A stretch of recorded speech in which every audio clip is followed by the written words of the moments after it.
Okay, we got to asynchronous programming. One of the things that confuses developers is asynchronous versus synchronous execution model.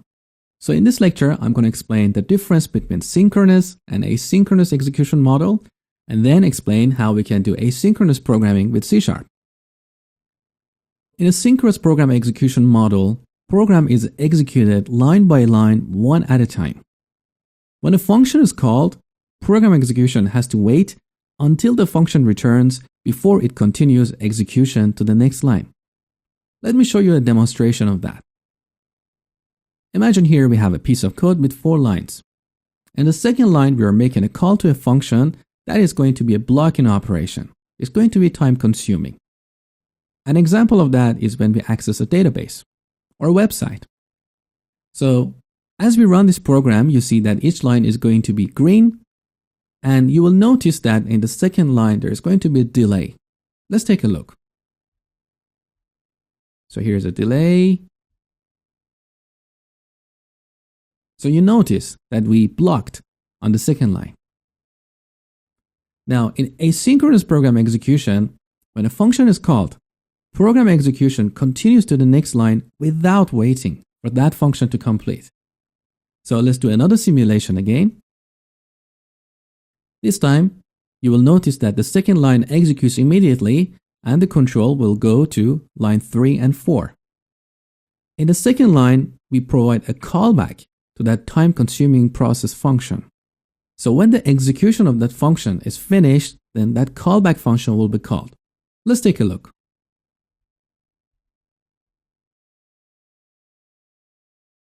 So as you see, the program runs more smoothly. We didn't block on the second line.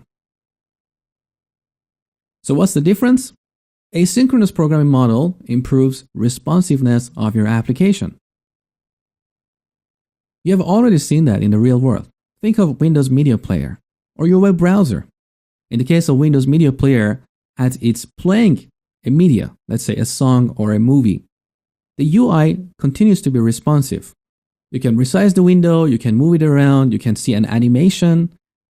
If Windows Media Player did not utilize asynchronous programming, as it was accessing the file system and reading a piece of music, the window would freeze. You could not touch that window. Same for your web browser. As a web browser downloads content from the web, the UI is still functioning. It's responsive. And that's the benefit of asynchronous programming model. So when do we use asynchronous programming? Anytime we have a blocking operation, such as accessing the web, working with files and databases, working with images, and so on. Now, how do we do that? Well, traditionally in C#, we had 2 common approaches. One was using multi-threading, one was using callback methods. Both these approaches are complex to learn and understand. So in .NET version 4.5, Microsoft introduced a new asynchronous programming model, which is called task-based asynchronous model. And we achieved that by using async and await keywords. And that's the topic of this lecture. So let's jump into Visual Studio and learn about async and await. Okay, here I've got a basic WPF application with one form and a button here. And behind this form, we have a handler for clicking of that button. First, let's see how a synchronous operation can affect the responsiveness of our application. So I'm going to create a method here. Download HTML, that takes a URL. We're going to use a web client. And then get the HTML and that URL using download string method here. So download string takes a URL and returns a string, which in this case is an HTML. Now we need to write that HTML to a file on the disk. So let's use a stream writer for writing that HTML to disk.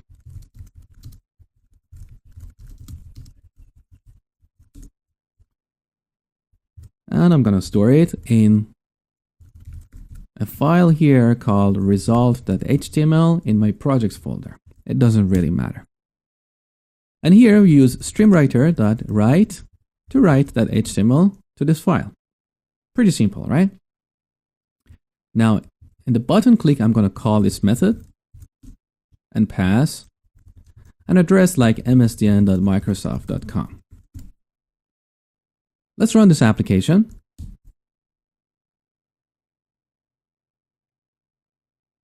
So when I click this button here, it's going to take a couple of seconds until we download that HTML.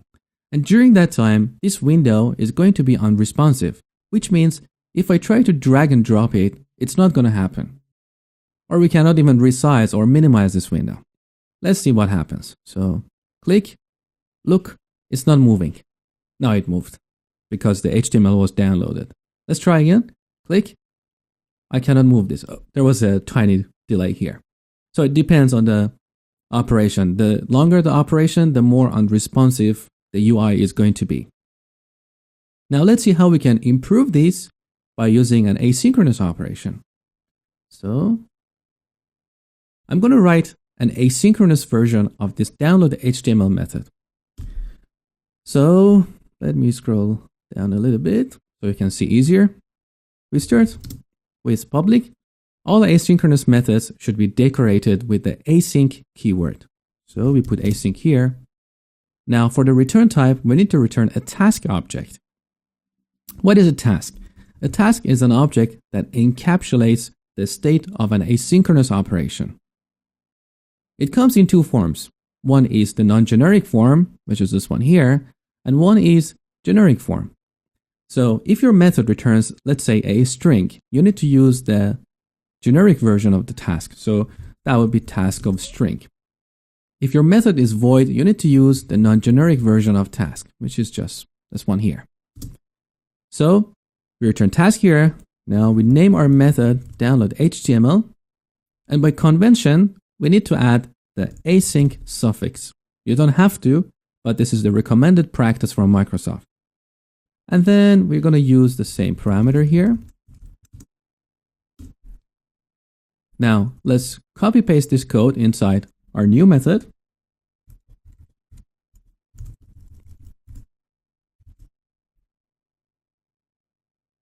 Well, at this point, this method is still not asynchronous.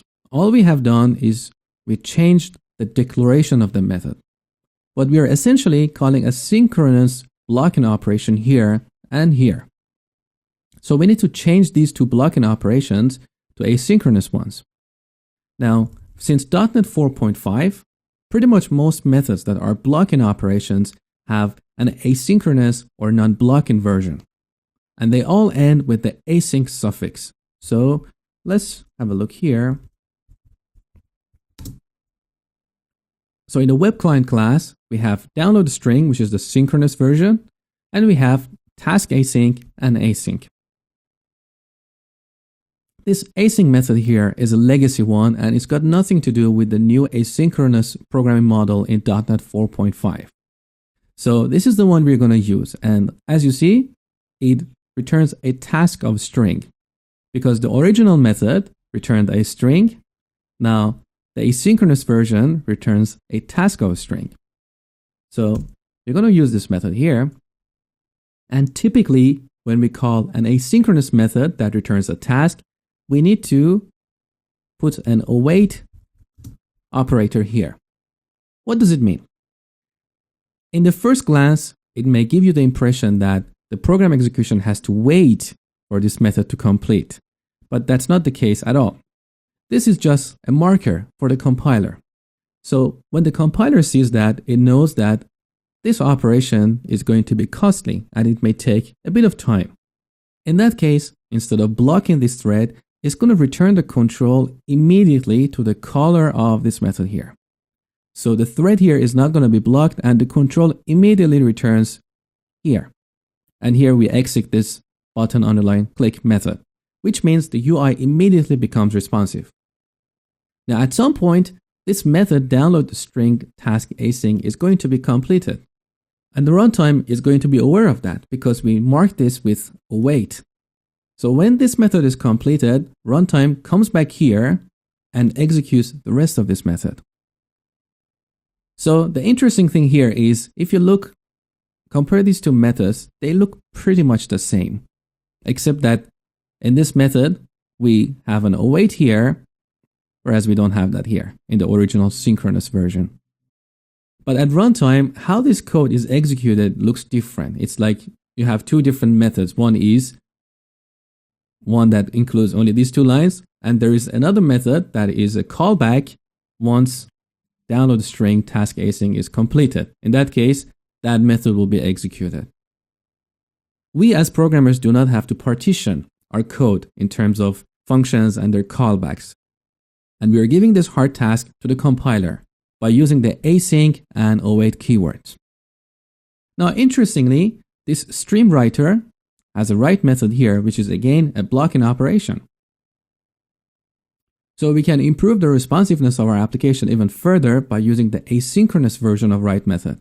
So look, we have write async, write line, and write line async. So pretty much, as you see, for all synchronous methods, we have an asynchronous version. I'm going to use the async one. And as I explained, we need to put await here to let the compiler know that this method is going to take some time. So it returns the control immediately. And the executing thread is not going to be blocked. Now, in the button on the line click, let me call the asynchronous version of this method and see how it makes a difference. So this time I'm going to click this button and note that the window is not going to be frozen and I can immediately move it around.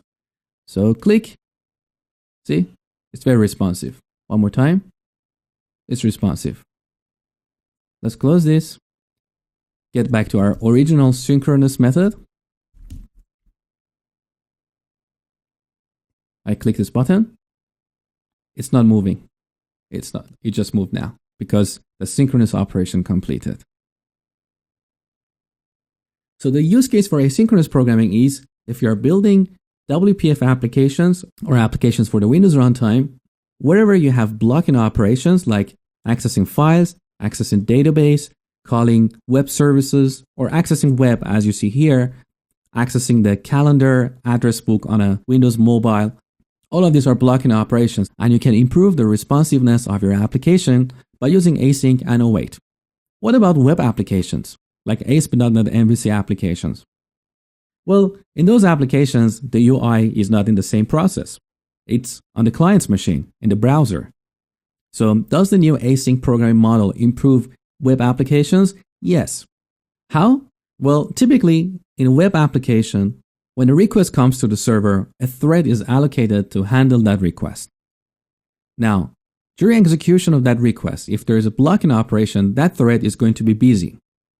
And each machine, as we know, has a limited number of threads. So if we have a lot of concurrent connections, and all our threads are busy waiting for a blocking operation, that server becomes unresponsive.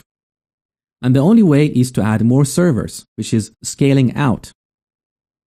We can improve this by using an asynchronous model.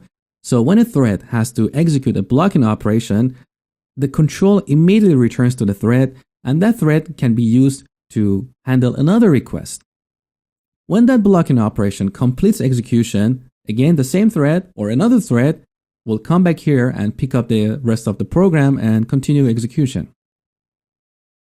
So with this model, we can scale up instead of scaling out. Now, that doesn't mean that if you design your application poorly, this is going to help you significantly. Not at all. But this is just a new practice and a recommended practice. So whenever you are using blocking operations, you should use async and await. Now, let's get back to our example here and see another use case. This time, I'm going to create a method that returns a string. So instead of being void, I want to return a string. So let's collapse these. Create a new method here. Get HTML from a URL. Similarly, we're going to use a web client and return web client.download string from that URL. So in the button on the line click, I'm going to call this method, get the result, and display it. Sorry, I need to put the address here. Okay, now we got the HTML and let's display it in a message box. Now that HTML is going to be huge, so I'm just going to get a substring of that. Let's say the first 10 characters. Let's run this application. So I click this button and notice there's going to be a delay until we get the result. And during that delay, the window is going to be unresponsive.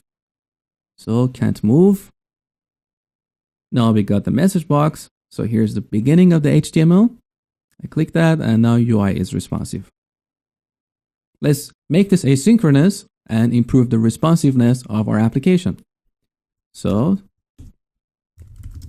we start with async. Instead of returning a string, we need to return a task of a string. So task of a string. Call it get HTML async. Takes a URL. I'm going to copy paste this code into here. Now this time, instead of calling download string, which is a blocking operation, I'm going to call download string task async. And as I said, this method returns a task of a string, as you see here. So we need to await that to tell the runtime not to wait for the result of this method and continue execution. Okay, now here in button on click where we call get HTML, we're gonna replace this with get HTML async. Now the compiler is complaining. Why? Because this HTML is a task of a string. It's not the end result. It's a task object that represents the state of an asynchronous operation. So it doesn't have methods like substring. So we need to await that here to get the actual string. But interestingly, we got a red error here. Let's see what is here.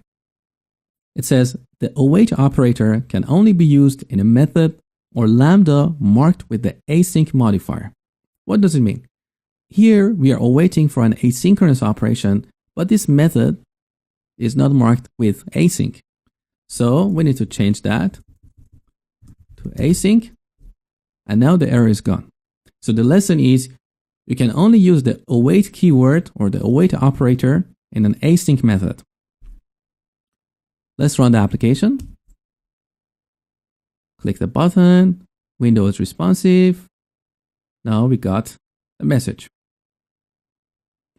Let me show you something else here. We don't always have to await this asynchronous method straight away. Let's see what happens if we don't do that. So I'm going to remove this. And now this object is not the HTML, it's a task. So let's rename it to task of, let's call it get HTML task. And here I can say the actual HTML is await get HTML task. What does this mean? Well, when we call this method, the control immediately returns here. So we have a task object that represents the state of that asynchronous operation. Next, we come here and we are telling the runtime the rest of this method cannot be executed until this operation is completed. So the control immediately returns to the UI, and that's why the UI is responsive. But when that operation is completed, the rest of this code is going to be executed.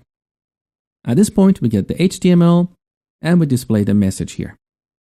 Now, what happens if we put a message box here? Let's say, waiting for the task to complete. Now, with this code, as soon as we call this method, control comes here immediately. We get this message, and then UI becomes responsive. Once the HTML is downloaded, then we get another message. So let's run the application. Look, I click this button. We immediately got a message. Now the task completed and we got another message. So what I'm going to tell you here is you don't always have to await an asynchronous operation, and you can do instead some work in between that is not dependent on the result of that asynchronous operation. So this way, you can utilize a thread to its fullest potential. You use await when the rest of that method cannot be executed until the result is ready. Well, that's pretty much it for this lecture. I hope you enjoyed and thank you for watching.